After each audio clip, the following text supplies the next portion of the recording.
আসসালামু আলাইকুম ওয়া রাহমাতুল্লাহি ওয়া বারাকাতুহু। ইন্নাল হামদালিল্লাহ আলহামদুলিল্লাহিল আকরামিল্লাযী খালাকাল ইনসানা ওয়া কাররামা ওয়া 'allamahu মিনাল বায়ানি মা লাম ইয়া'লাম। فسبحان الذي لا يحصى امتنانه باللسان ولا بالقلم، ونشهد أن لا إله إلا الله وحده لا شريك له، ونشهد أن سيدنا وحبيبنا وشفيعنا ومولانا محمدا عبده ورسوله الذي أرسله بالحق بشيرا ونذيرا وداعيا إلى الله بإذنه وسراجا وقمرا منيرا. فقد قال الله تعالى في كلامه المجيد والفرقانه الحميد: أعوذ بالله من الشيطان الرجيم. بسم الله الرحمن الرحيم. ولا تقتلوا أولادكم خشية إملاق، نحن نرزقهم وإياكم إن قتلهم كان خطأ كبيرا. وقال تعالى في شان حبيبه ومحبوبه ومعشوقه مخبرا وآمرا: إن الله وملائكته يصلون على النبي يا أيها الذين آمنوا صلوا عليه وسلموا تسليما. اللهم صل على سيدنا وعلى آل سيدنا مولانا محمد. محبতের সাথে সকালে জোরে পড়ি আল্লাহুম্মা সাল্লি আলা সাইয়্যিদিনা মাওলানা মুহাম্মদ ওয়া আলা আলি সাইয়্যিদিনা মাওলানা মুহাম্মদ। দোলয় হে মদিনাবাসী, ধন্য তোদের জীবন, তোদের মাঝে শুয়ে আছেন প্রিয় নবী দুজাহান। আল্লাহুম্মা সাল্লি আলা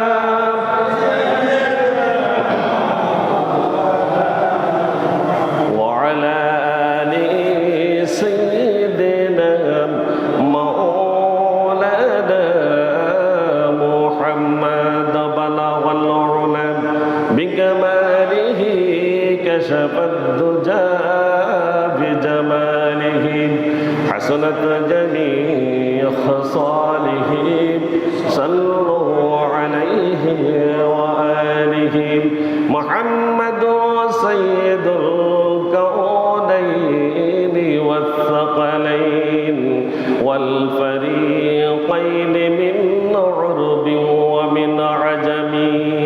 বালাগাল উলা বিকামালিহি কাশাফাদ দুজা বিজামালিহি হাসানাত জামিউ খাসালিহি সাল্লু আলাইহি ওয়া আলিহি।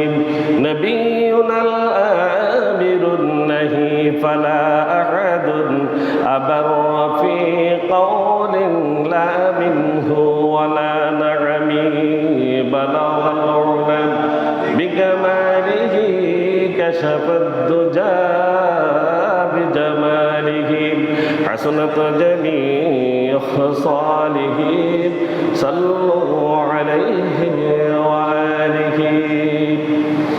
ঐতিহ্যবাহী মধ্যম সনোয়া কেন্দ্রীয় জামি মসজিদে পবিত্র জুমার সালাত আদায় উপলক্ষে সমবেত সম্মানিত মুসল্লিয়ানে কেরাম, মুরব্বিয়ান এজাম, অত্র এলাকার সর্বস্তরের মুসলিম নরনারী এবং সর্বস্তরের ধর্মপ্রাণ দিনদার ফরহেজগার মুত্তাকি ভাই ও বোনেরা, আসসালামু আলাইকুম ওয়া রাহমাতুল্লাহি ওয়া বারাকাতুহু।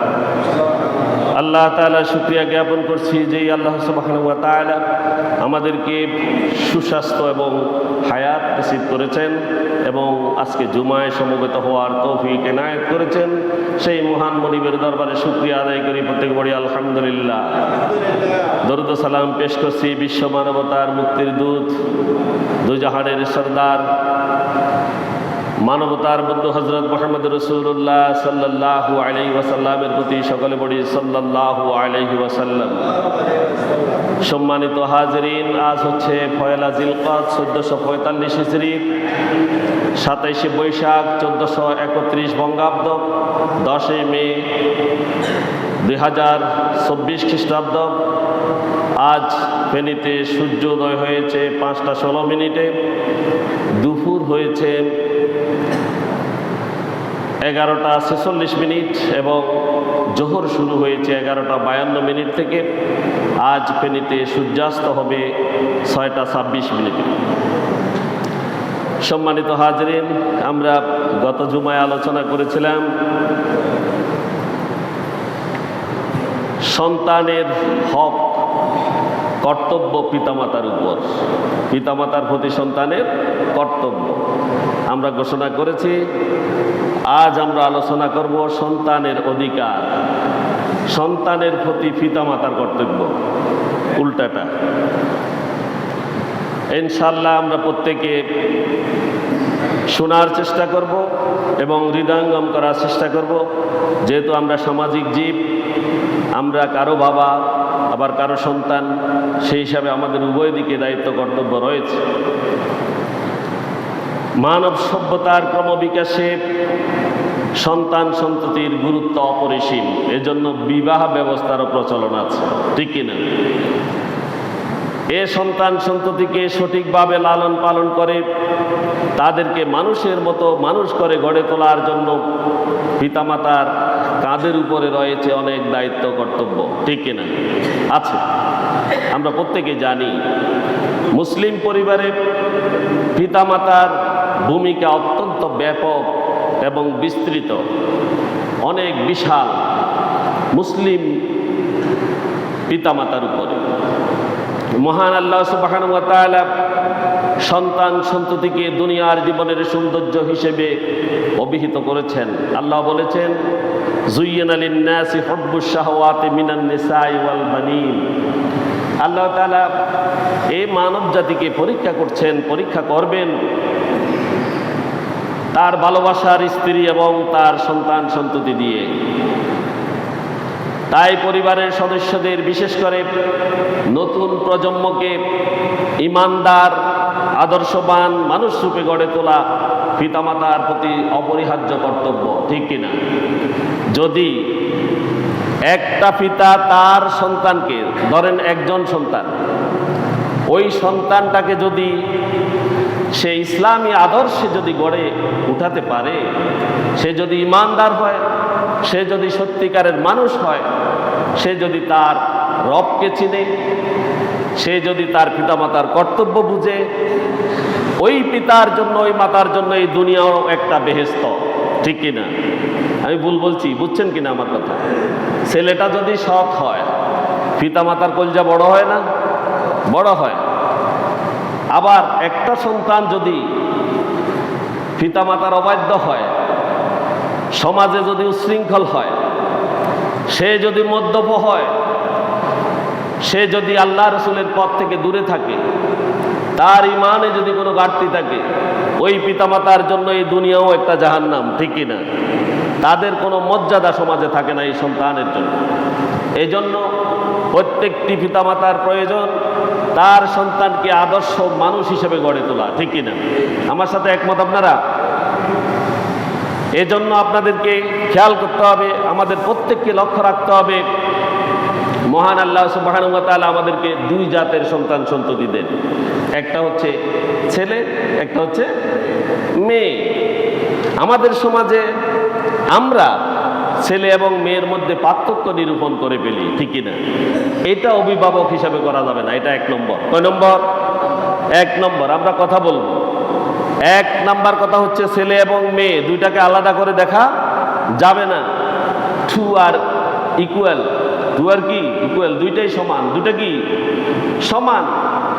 ছেলের যতটুকু অধিকার মেয়েরও ততটুকু অধিকার আছে, ঠিক কিনা? আমার সাথে একমত কিনা আপনারা? আল্লাহ সেই কথা বলছেন। তো যদি সমান হয় তাহলে পরিবারে শান্তি থাকবে ইনশাআল্লাহ। মহান আল্লাহ সুবহানাহু ওয়া তাআলা ইসলামের দৃষ্টিকোণে নবজাতক শিশুকন্যা কিংবা ছেলে উভয়কে সমান ঘোষণা করেছেন।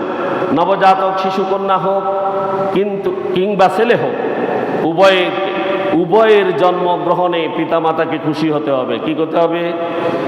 কি হতে হবে? খুশি হতে হবে। উভয়কে মোবারকবাদ জানাতে হবে। উভয়কেই মোবারকবাদ জানাতে হবে। কিন্তু আইয়ামে জাহেলিয়াতে এমন ছিল না। কন্যা সন্তানটাকে তারা অগর্বের মনে করত, গর্বের মনে করত ছেলে সন্তান হওয়া, ঠিক কিনা? এরকম প্রচলন সেখানে ছিল। মহান আল্লাহ সুবহানাহু ওয়া তাআলা সূরা বাকারার 187 নং আয়াতে ইরশাদ করেছেন, ফাল আনা বাশিরুহুন্না ওয়াবতাগু মা কাতাবাল্লাহু লাকুম। আল্লাহ সুবহানাহু ওয়া তাআলা বলছেন, ফাল আনা, অতঃপর এখন তোমরা, বাশিরুহুন্না, তোমাদের স্ত্রীদের সাথে তোমরা সহবাস করো, ওয়াবতাগু, এবং তোমরা সন্ধান করো, মা কাতাবাল্লাহু লাকুম, আল্লাহ তোমাদের জন্য যা কিছু দান করেছেন তা তোমরা গ্রহণ করো। কি করো? গ্রহণ করো। এখানে সন্তান ছেলে হোক মেয়ে হোক দুটাকেই গ্রহণ করতে বলা হয়েছে, ঠিক কিনা? দোনোটাই কল্যাণকর, এই দুইটাকেই গ্রহণ করতে হবে। কেননা ছেলে না হয়ে মেয়ে সন্তান হওয়ায় অখুশি হয়ে যাদের মুখ, যাদের মন মানসিকতা কলুষিত হয়ে যায়, যাদের মুখমণ্ডল মলিন হয়ে যায়, আল্লাহ সুবহানাহু ওয়া তাআলা তাদেরকে তিরস্কার করেছেন। কি করেছেন? তিরস্কার করেছেন। আমরা ছেলে মেয়ে উভয় হলে খুশি হব তো? ছেলে হোক মেয়ে হোক আমরা খুশি হব ইনশাআল্লাহ। মাইকের আওয়াজ যতটুকু যাচ্ছেন আপনারা ভালো করে খেয়াল করেন। ছেলে হোক মেয়ে হোক উভয় আল্লাহর কাছে সমান। যদি মেয়ে হয়, কারো মুখ যদি মলিন হয়, আল্লাহ তাকে তিরস্কার করছেন। আল্লাহ তাকে কি করছেন? তিরস্কার করছেন। আল্লাহ যদি কাউকে তিরস্কার করেন তার কি রক্ষা আসেনি? আছে। এজন্য ছেলে মেয়ে সমান উভয়। মহান আল্লাহ সুবহানাহু ওয়া তাআলা সূরা নাহলের 58 নং আয়াতে ইরশাদ করেছেন, ওয়া ইযা বুশিরা আহাদুহুম বিল উনসা যাল্লা ওয়াজহুহু মুসওয়াদ্দান ওয়া হুয়া কাযীম। আল্লাহ সুবহানাহু ওয়া তাআলা বলেছেন, ওয়া ইযা বুশিরা, অথচ যখন তোমাদেরকে সুসংবাদ দেয়া হয়, আহাদুহুম, তোমাদের কারোকে বা এদের কাউকে, তাদের মধ্যে কাউকে যখন সুসংবাদ দেওয়া হয়, বিল উনসা, তাদের কন্যা সন্তান হয়েছে। তাহলে কন্যা সন্তান হওয়াটাকে আল্লাহ কি বলছেন? সুসংবাদ। কথা বলিন, কি বলছে? সুসংবাদ। আমরা বলি কি এটা? আমরা যদি উল্টা বলি তাহলে আল্লাহর বিরুদ্ধে হবে কিনা? আল্লাহ বলছেন, ওয়া ইযা বুশিরা আহাদুহুম বিল উনসা, এদের মধ্যে কারো যদি কন্যা সন্তানের সুসংবাদ যখন তাদেরকে দেয়া হয়, যাল্লা ওয়াজহুহু মুসওয়াদ্দা, তাদের মুখমণ্ডল হয়ে যায় কালো বা কালিমা লিপ্ত। তাদের মুখমণ্ডল কালো হয়ে যায়, তাদের চেহারার মধ্যে বিষাদ চলে আসে, আল্লাহ বলছেন ওয়া হুয়া কাযীব, আর সে ভিতরে ভিতরে গুমরে গুমরে মরতে থাকে এবং তাকে দেখতে যেন দেখা যায় সে ক্রোধের রক্ত পান করছে। নাউযুবিল্লাহ, ক্রোধের রক্ত যেন সে পান করছে। আল্লাহ সুবহানাহু ওয়া তাআলা তাকে তিরস্কার করছেন। এজন্য প্রত্যেক অভিভাবক, পিতা এবং মাতার উচিত তার মেয়ে হোক বা ছেলে হোক, প্রথমে তাকে কি করতে হবে? সমান অধিকার দিতে হবে। কি করতে হবে? সমান মর্যাদায় আসীন করতে হবে, তাদের মধ্যে কোনো পার্থক্য করতে পারবে না। দ্বিতীয় নম্বর যে কথা, তা হচ্ছে সন্তানকে বৈধ লাভের জন্মের অধিকার তাকে দিতে হবে, ঠিক কিনা? এখন আসেন, বৈধ অধিকার কি? বিয়ে করলে না বৈধ? বিয়ে করার পরে সন্তান জন্মগ্রহণ, এটা বৈধ। বিয়ে না করলে, কথা বলেন, কি অবৈধ? কে বলছে অবৈধ? বিয়াটা না করাতে তারা অবৈধ, কিন্তু যেই সন্তান এসেছে সে বৈধ। সে কি? তার প্রাণ কে দিয়েছে? তাকে কে দিয়েছেন? আল্লাহ সুবহানাহু ওয়া তাআলা। তাকে এই জন্য ভ্রূণ নষ্ট করা যাবে না, তাকে পেটের মধ্যে নষ্ট করে দে, ঠিক কিনা? এটা করা যাবে না, এটা অবৈধ। এটা কি? অবৈধ। গর্ভাবস্থায় ও সন্তানের জীবনের নিরাপত্তা দিতে হবে। স্বেচ্ছায় গর্ভের সন্তান হত্যা করা, বর্তমান সময়ে যে ভ্রূণগুলো হত্যা করা হয় হাসপাতালে বা বিভিন্ন জায়গাতে, জন্ম পরিকল্পনা, পরিবার পরিকল্পনার নামে যে ভ্রূণ হত্যা করা হয়, সেটা একই কথা। সেটা কি? একই কথা। কোনো ভ্রূণকে নষ্ট করা যাবে না, এটা হারাম। এটা কি? এ সম্পর্কে একটি হাদিসে রাসূলুল্লাহ সাল্লাল্লাহু আলাইহি ওয়াসাল্লাম এর একটি হাদিস এখানে বর্ণনা করা হয়েছে। জাআতুহুম রাতুন মিন গাবিদিন মিনাল আজদ। আজব বংশের গামিদি গোষ্ঠী জৈনিক নারী রাসূল সাল্লাল্লাহু আলাইহি ওয়াসাল্লামের কাছে আসলেন। ফাকালাত, রাসূল সাল্লাল্লাহু আলাইহি ওয়াসাল্লামকে তিনি বললেন, ইয়া রাসূলুল্লাহ, হে আল্লাহর রাসূল, তাহিরনি, আপনি আমাকে পবিত্র করে দিন। আপনি আমাকে পবিত্র করে দিন, আমি নাপাকি, আমি নাপাক, আপনি আমাকে পবিত্র করে দিন।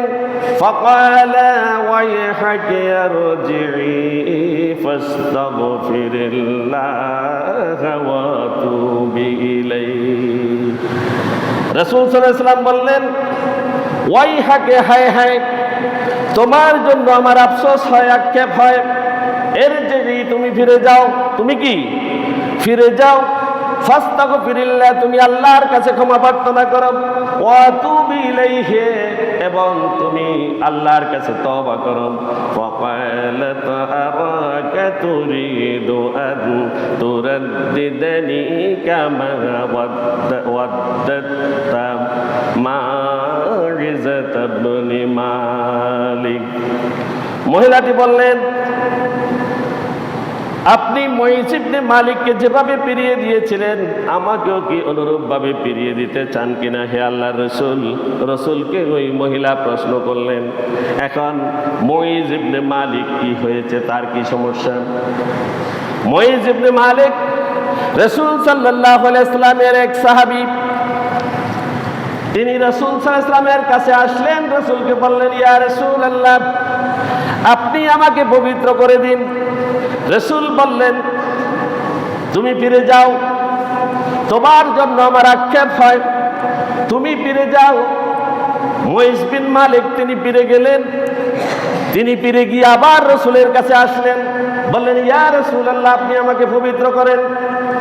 এভাবে মুঈজ বিন মালিক তিনবার ফিরে গেলেন রাসূলের কথা, এবং চতুর্থবার রাসূলের কাছে আবার আসলেন এবং রাসূলকে বললেন, ইয়া রাসূলুল্লাহ, আমি জেনার কাজ করেছি, আপনি আমাকে পবিত্র করে দিন, আপনি আমাকে পবিত্র করে দিন।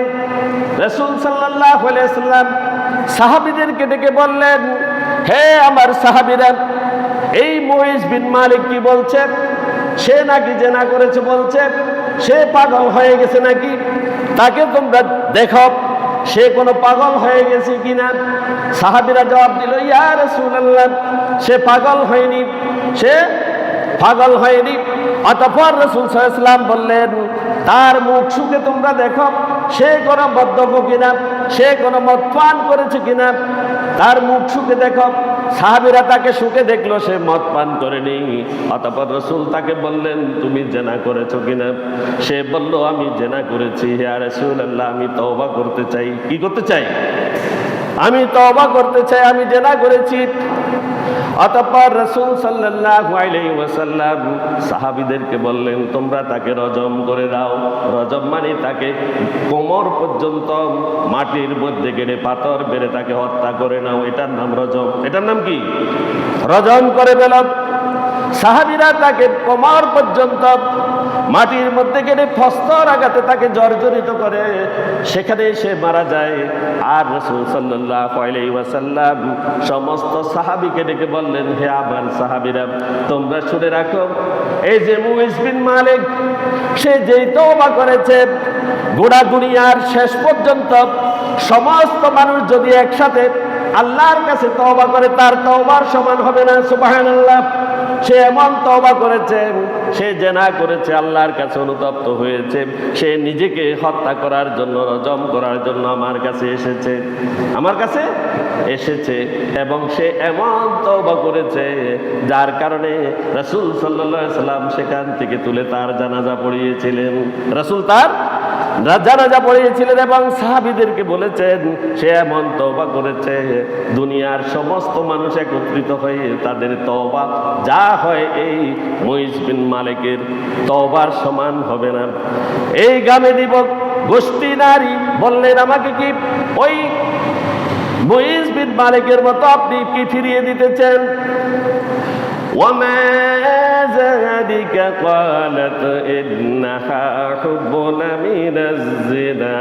অথচ আমি তো সেই নারী, যে নারী জেনার কারণে আমি অন্তঃসত্ত্বা হয়েছি, জেনার কারণে আমি অন্তঃসত্ত্বা হয়েছি, আপনি আমাকে ফিরিয়ে দিতে চান কেন? ওই মহিলাই কথাই বলল। রাসূল সাল্লাল্লাহু আলাইহি ওয়াসাল্লাম বললেন, তুমি কি আসলে জেনার দ্বারা অন্তঃসত্ত্বা হয়েছো কিনা? এই কথা রাসূল তাকে প্রশ্ন করলেন। ক্বালাত নাআম, ওই মহিলা বললেন, হ্যাঁ, আমি জেনার দ্বারা অন্তঃসত্ত্বা হয়েছি। فقال لها حتى تدعي ما في بطنك। আর রাসূল সাল্লাল্লাহু আলাইহি ওয়াসাল্লাম বললেন, যাও, তোমার ওই পেটের বাচ্চা প্রসব হওয়া পর্যন্ত তুমি অপেক্ষায় থাকো। কি বলছে? তোমার যে পেটের মধ্যে যে বাচ্চা আছে, ওই বাচ্চাটা যতদিন না প্রসব হয় ততদিন পর্যন্ত তুমি অপেক্ষা করতে থাকো। এই কথা কে বললেন? রাসূল সাল্লাল্লাহু আলাইহি ওয়াসাল্লাম বললেন, ক্বালা ফাকাফালাহা রাজুলুম মিনাল আনসারি হাত্তা ওয়াদাআত। তখন সেখানে এক আনসারী মহিলাটির বাচ্চা প্রসব হওয়া পর্যন্ত তাকে নিজ দায়িত্বে নেওয়ার জন্য তিনি কি করলেন? প্রতিজ্ঞা করলেন এবং তাকে নিজ দায়িত্বে নিয়ে গেলেন। ওই মহিলাটিকে তখন নিয়ে গেলেন, বাচ্চা প্রসব হওয়া পর্যন্ত তার কাছে রাখলেন। ফাকালা ইযা লা নারজুমুহা ওয়া নাদউ লাহা সাগীরা। فأتى النبي صلى الله عليه وسلم فقال قد وضعت الغامدية। অতঃপর সন্তান প্রসব হওয়ার পর ওই গামিদী গোত্রের মহিলাটির বিষয়ে খবর নিয়ে আসলো এই ব্যক্তি। রাসূল সাল্লাল্লাহু আলাইহি ওয়াসাল্লামকে বলল, ওই গামিদী বংশের মহিলাটি বাচ্চা প্রসব করেছে। ফাকালা ইযা লা নারজুমুহা ওয়া নাদউ ওয়ালাদাহা সাগীরা।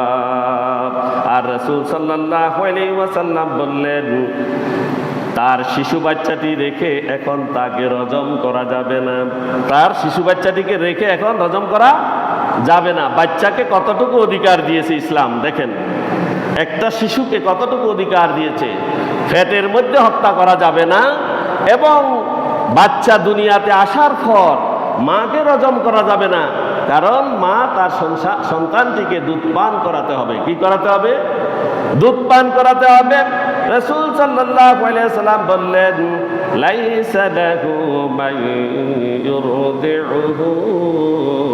রাসূল বললেন, কেননা কেননা বাচ্চাটির দুধ পান করানোর মতোই দুনিয়াতে আর কেউ থাকবে না, আর কেউ থাকবে না। সুতরাং বাচ্চাটিকে হত্যা করা যাবে না।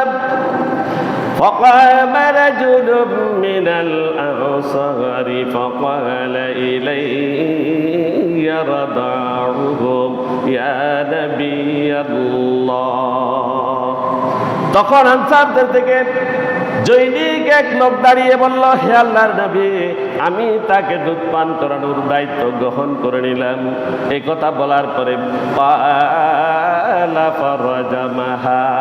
বর্ণনাকারী বর্ণনা করেন যে রাসূল সাল্লাল্লাহু আলাইহি ওয়াসাল্লাম ওই যতক্ষণ পর্যন্ত ওই বাচ্চার কি দুধ পান করানোর ব্যবস্থা হয়েছে ততক্ষণ পর্যন্ত তাকে হত্যা করার আদেশ দেননি। যখন বাচ্চার দুধ পান করানোর বন্দোবস্ত হয়ে গেল, অতঃপর রাসূল সাল্লাল্লাহু আলাইহি ওয়াসাল্লাম ওই মহিলাটিকে রজম করলেন।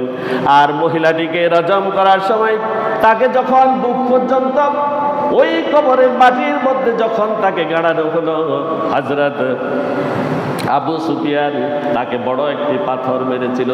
আর রাসূল সাল্লাল্লাহু আলাইহি ওয়াসাল্লাম তাকে বর্তসনা করেছিলেন, যার পাথর মারার কারণে তার শরীর থেকে রক্ত বেরিয়ে আবু সুফিয়ানের কপালের মধ্যে পড়েছিল। আর রাসূল সাল্লাল্লাহু আলাইহি ওয়াসাল্লাম বললেন, আবু সুফিয়ান, তুমি এই কাজটি কি করনি? ভালো করনি, তুমি তাকে কষ্ট দিয়েছ। অতঃপর রাসূল সাল্লাল্লাহু আলাইহি ওয়াসাল্লাম সাহাবীদেরকে বললেন, এই মহিলাটি তওবার কারণে আমরা তার জানাজা পড়ব এবং তার তওবাও আল্লাহ তাআলা কবুল করেছেন। কি করেছেন? কবুল করেছেন। সে তার জেনার শাস্তি পাওয়ার জন্য সে প্রতিজ্ঞা করেছে। আমাদের সেদিকে যাওয়া না, আমাদের মূল কথা হচ্ছে সন্তানের এই দুনিয়াতে আসার অধিকার আছে, আসার অধিকার আছে। কোনো পিতামাতা তার সন্তানের ভ্রূণ হত্যা করতে পারবে না। তাকে পেটে সে বৈধ হোক অবৈধ হোক, তাকে দুনিয়াতে আসার সুযোগ দিতে হবে, সুযোগ দিতে হবে। 3 নাম্বার যে কথা, এই সন্তানের এই দুনিয়াতে বেঁচে থাকার অধিকার আছে। বেঁচে থাকার অধিকার নিয়ে প্রতিটি শিশু জন্মগ্রহণ করে। ইসলামে শিশু হত্যা নিষিদ্ধ করা হয়েছে। ইসলামে শিশু হত্যা কি নিষিদ্ধ? বুড়াদেরকে হত্যা করা কি আদেশ আসেনি? সেটাও নাই। কোনো মানুষ হত্যা করা ইসলামে নিষিদ্ধ। দরিদ্রতার ভয়ে সন্তানকে হত্যা করা যাবে না, পরিবারের সুনাম রক্ষার জন্য হত্যা করা যাবে না, অন্য কোনো কারণেই সন্তানকে হত্যা করা যাবে না। জাহেলিয়া যুগে সে দেশে আরব দেশে কন্যা সন্তানদেরকে জীবিত পতিত করা হতো। যাদেরকে জীবিত পতিত করা হতো তাদের সাক্ষ্যের কারণে তাদের পিতামাতা জাহান্নামে যাবে। কোথায় যাবে? জাহান্নামে পৌঁছে যাবে। তাদেরকে সেদিন, যেদিন কিয়ামতের দিন ময়দানে মাহশারে যখন তাদেরকে উঠানো হবে, তখন আল্লাহ সুবহানাহু ওয়া তাআলা তাদেরকে প্রশ্ন করবেন, ওয়া ইযাল মাউউদাতু সুইলাত, তোমাদেরকে তোমরা কি কারণে তোমাদেরকে জীবন্ত পতিত করা হয়েছে? এই কথাগুলো যখন জীবন্ত পতিত ওই মেয়েকে যখন জিজ্ঞাসা করা হবে, কি হবে? বেআই যামবিম কুতিলাত, তোমাকে কোন অপরাধে হত্যা করা হয়েছে? এই কথা সেদিন তাকে জিজ্ঞাসা করা হবে। যখন জিজ্ঞাসা করা হবে, মেয়েটি সকল কিছু তাকে সেদিন সাক্ষী দিয়ে দিবে। আমাকে খাদ্যের অভাবে, আমাকে পরিবারের সম্মানের কারণে, আমাকে এই কারণে হত্যা করা হয়েছে। সুতরাং আপনি তার বিচার করুন। কার কাছে? আল্লাহকে বলবে বিচার করার জন্য। এই জন্য আল্লাহ সুবহানাহু ওয়া তাআলার আমলনামা আল্লাহ যখন তাদেরকে দিয়ে দিবেন, তারা বুঝতে পারবে একটা মেয়েকে হত্যা করা কি পরিমাণ পাপ, সেটা সেদিন তারা তাদের চোখের সামনে দেখতে পারবে। এ ধরনের অমানবিক প্রথাকে ইসলামে কঠোরভাবে নিন্দা করেছে এবং নিষিদ্ধ করা হয়েছে। এই প্রসঙ্গে আল্লাহ সুবহানাহু ওয়া তাআলা সূরা আরাফের 151 নং আয়াতে ইরশাদ করেছেন, ওয়ালা তাকতুলু আওলাদাকুম মিন ইমলাক নাহনু নারযুকুহুম ওয়া ইয়্যাহুম। আল্লাহ সুবহানাহু ওয়া তাআলা বলেছেন, ওয়ালা তাকতুলু, তোমরা হত্যা করো না, আওলাদাকুম, তোমাদের সন্তান সন্ততিদেরকে, ছেলে হোক বা মেয়ে হোক, কাউকেই তোমরা হত্যা করতে পারবে না। মিন ইমলাকিন, দারিদ্রতার ভয়ে। কিসের ভয়ে? দারিদ্রতার ভয়ে, সম্মানহানির ভয়ে। পারিবারিক স্ট্যাটাসের কারণে কোনো কারণে তোমরা তোমাদের সন্তানদেরকে হত্যা করতে পারবে না। নাহনু নারযুকুকুম, আমি আল্লাহ সুবহানাহু ওয়া তাআলা তোমাদেরকে রিজিক দিই। তোমাদের রিজিক কে দেয়? আল্লাহ বলছেন তোমাদের রিজিক আমি দিই। ওয়া ইয়াহুম, আর ওই সন্তান যদি জন্মগ্রহণ করে তাকে রিজিক দেবে কে? কে দেবে? আল্লাহ সুবহানাহু ওয়া তাআলা সেই কথা বলছেন, তাকেও আমি রিজিক দিব যেমনি ভাবে তোমাদেরকে আমি রিজিক দিই। সুতরাং দারিদ্রতার ভয়ে খাবারের কারণে ওই সন্তানকে হত্যা করা যাবে না। যাবে কিনা? যাবে না। আল্লাহ সুবহানাহু ওয়া তাআলা সূরা বনী ইসরাঈলের 31 নং আয়াতে আরো ইরশাদ করেছেন, ওয়ালা তাকতুলু আওলাদাকুম খাশিয়াতা ইমলাকিন নাহনু নারযুকুহুম ওয়া ইয়্যাকুম ইন্না কাতলাহুম কানা খিতাআন কাবীরা।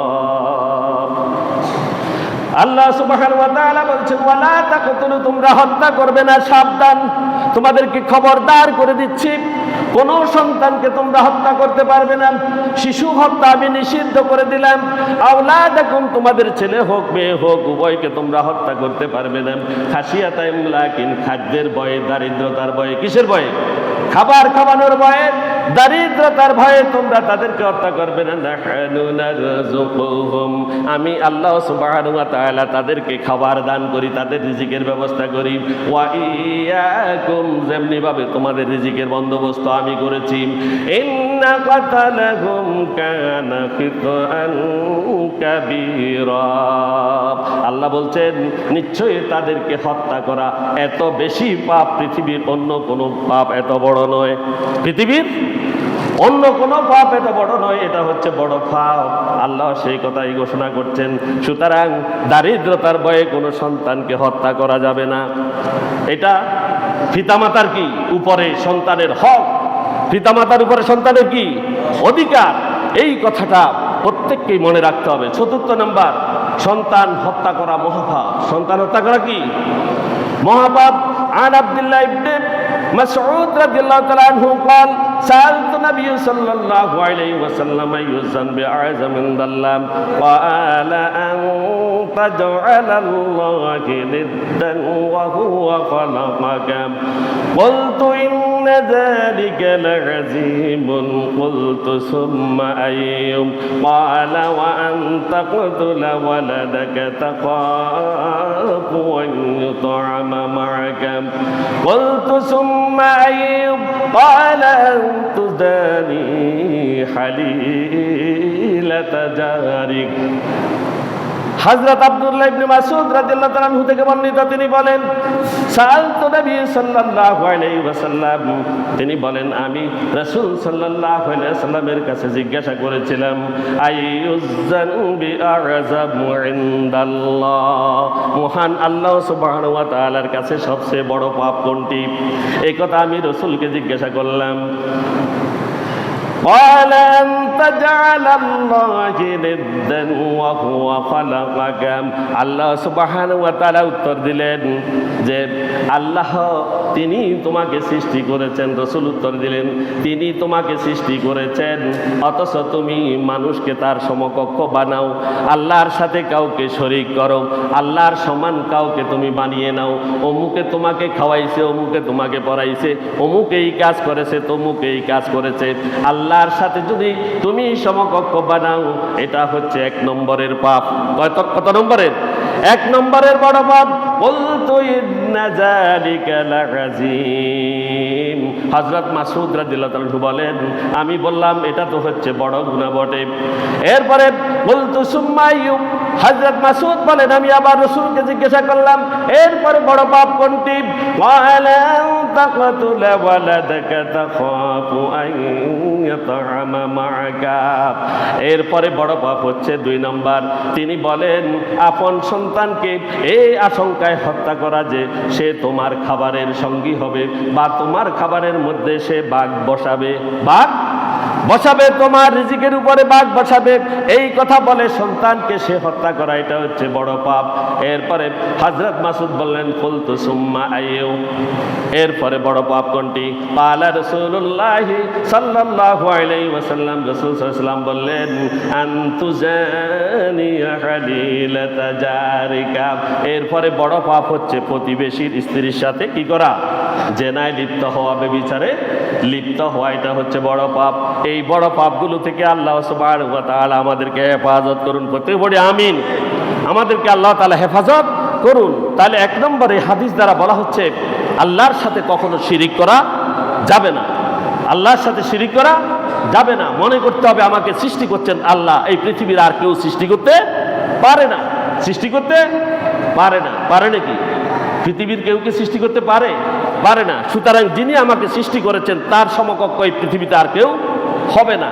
এটা আমি ইমানদারের জন্য এক নম্বর। দুই নম্বর হচ্ছে সে খাদ্যের অভাবে তার সন্তানকে হত্যা করবে না, তার খাবারে বাঘ বসাবে, এই জন্য তার সন্তানকে হত্যা করবে না। তৃতীয় নম্বর যেটা হচ্ছে সেটা হচ্ছে প্রতিবেশীর স্ত্রীর সাথে ব্যভিচারে লিপ্ত হবে না। 5 নম্বর, আমরা এদিকে যাচ্ছি না, এদিকে বলতে গেলে অনেক কথা আছে, আমরা শুধু সন্তানের অধিকারগুলো আলোচনা করছি। 5 নম্বর, নবজাতকের উদ্দেশ্যে দোয়া এবং উপটোকন পাঠানো। কোনো সন্তান যদি জন্মগ্রহণ করে তার জন্য আল্লাহর কাছে দোয়া করা। কি করা? দোয়া করা, এবং তার জন্য কিছু হাদিয়া, তার জন্য কিছু হাদিয়া পাঠানো।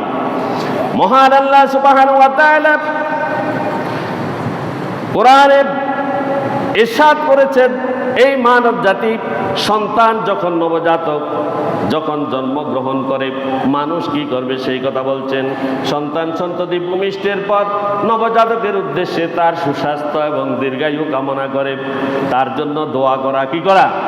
দোয়া করতে হবে। আর তার জন্য এই কথা কামনা করতে হবে সে যেন উত্তম মানুষ হয়। কি হয়? উত্তম মানুষ হয়, এই কথা দোয়া করতে হবে। আল্লাহ সুবহানাহু ওয়া তাআলা হযরত ইব্রাহিম আলাইহিস সালামের কাছে ফেরেশতা পাঠালেন উপটোকন দিয়ে। কি দিয়ে? উপটোকন দিয়ে ফেরেশতা পাঠালেন মানব জাতিকে শিখানোর জন্য। সেখানে আল্লাহ সুবহানাহু ওয়া তাআলা সূরা হুদের 69 থেকে 71 নং আয়াতে ইরশাদ করেছেন, ওয়ালাকাদ জাআত রুসুলুনা ইব্রাহিমা বিল বুশরা ক্বালু সালামা قال سلام فما لبث أن جاء بعجل حنيذ فلما رأى أيديهم لا تصل إليه نكرهم وأوجس منهم خيفة قالوا لا تخف إنا أرسلنا إلى قوم لوط وامرأته قائمة فضحكت فبشرناها بإسحاق ومن وراء إسحاق ويعقوب।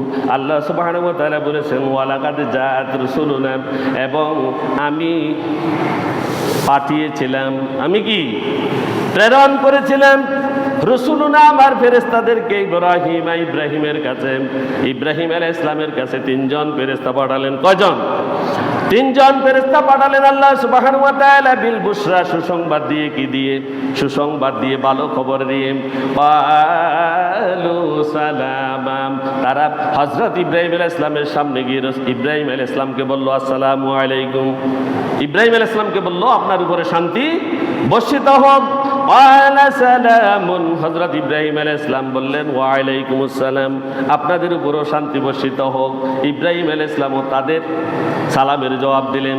ফামা লাবিসা আন জাআ বিইজলি হানিস, এরপরে হযরত ইব্রাহিম আলাইহিস সালাম মেহমানদেরকে বসিয়ে সেখান থেকে তিনি গেলেন তাদের জন্য নাস্তা আনতে। কি আনতে? নাস্তা আনতে। অতঃপর তিনি একটা বকরি ছোট বাচ্চাকে জবাই করে সেগুলোর কি করলেন? ভুনা মাংস নিয়ে আসলেন। কার জন্য? মেহমানের জন্য।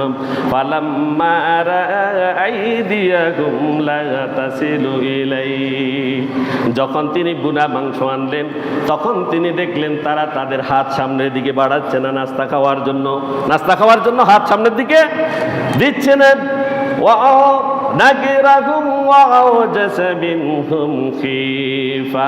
হযরত ইব্রাহিম আলাইহিস সালাতু ওয়াস সালামের অন্তরে তাদের বিষয়ে কি সন্দেহের সঞ্চার হলো এবং তিনি তাদেরকে অবাঞ্ছিত মনে করলেন।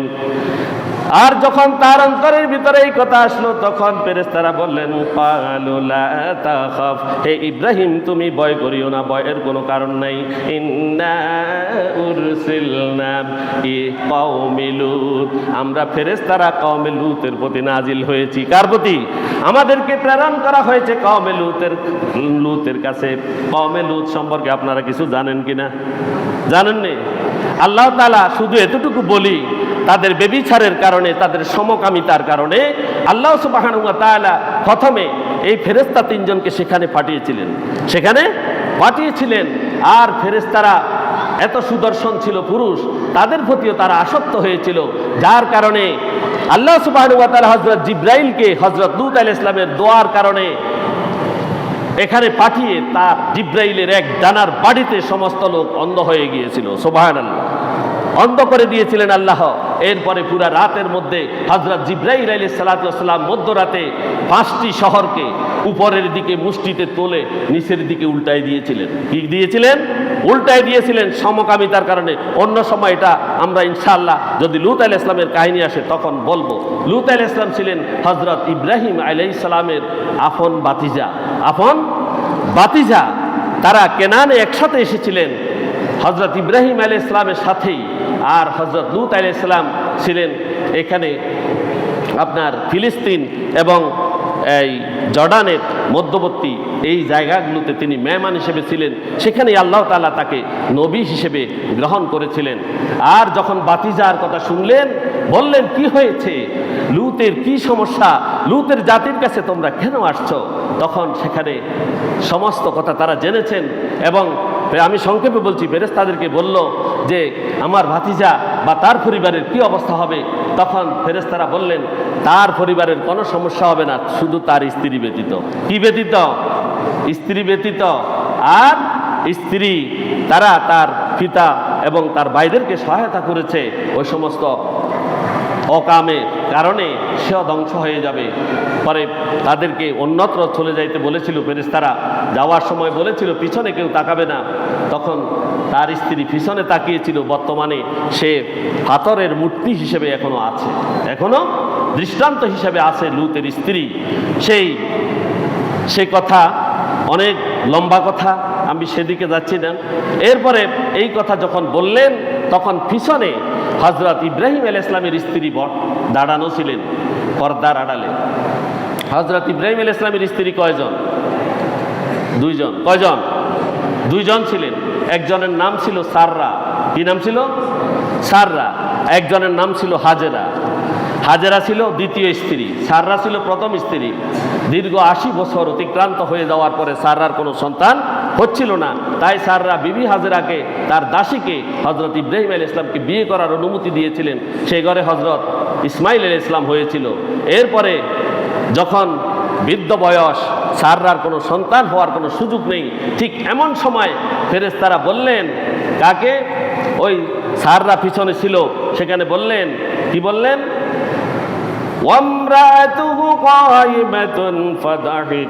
আর পিছনে দাঁড়ানো ছিল হযরত ইব্রাহিম আলাইহিস সালামের স্ত্রী, আর সে হাসতেছিল।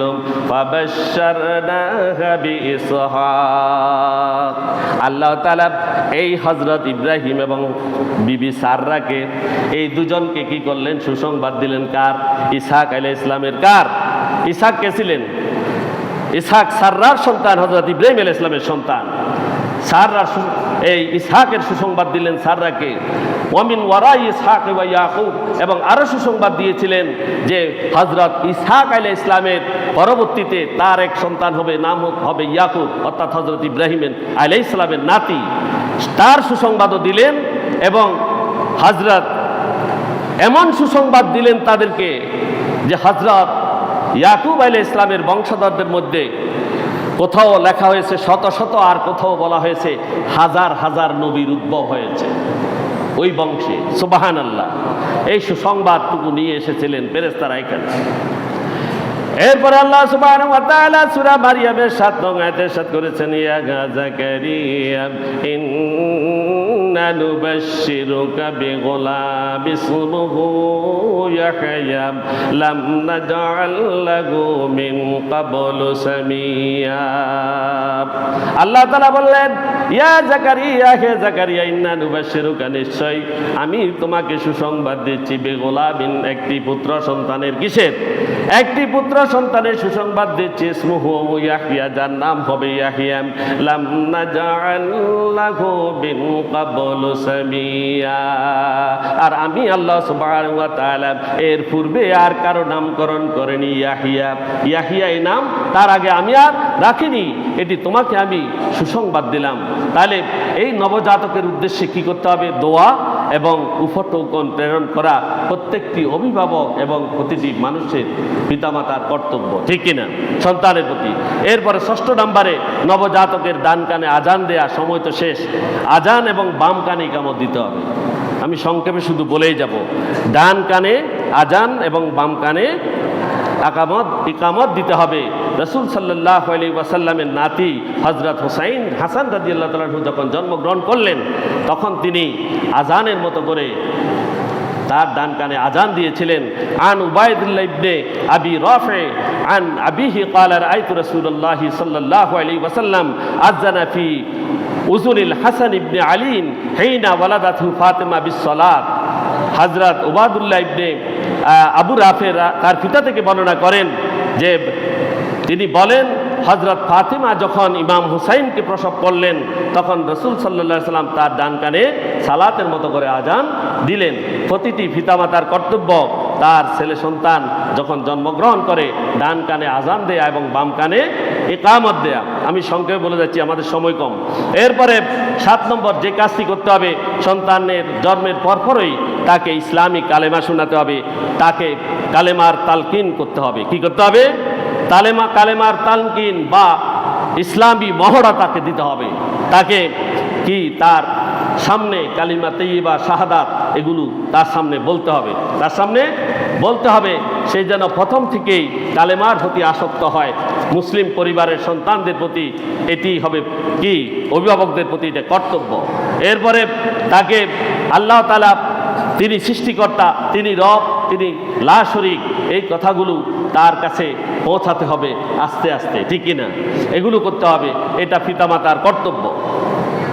রাসূল সাল্লাল্লাহু আলাইহি ওয়াসাল্লামের একটি হাদিস, আন ইবনে আব্বাস রাদিয়াল্লাহু তাআলা আনহু আন নবী সাল্লাল্লাহু আলাইহি ওয়াসাল্লাম ক্বালা ইফতাহু আলা সিবয়ানিকুম আউওয়ালা কালিমাতিন বিলা ইলাহা ইল্লাল্লাহ।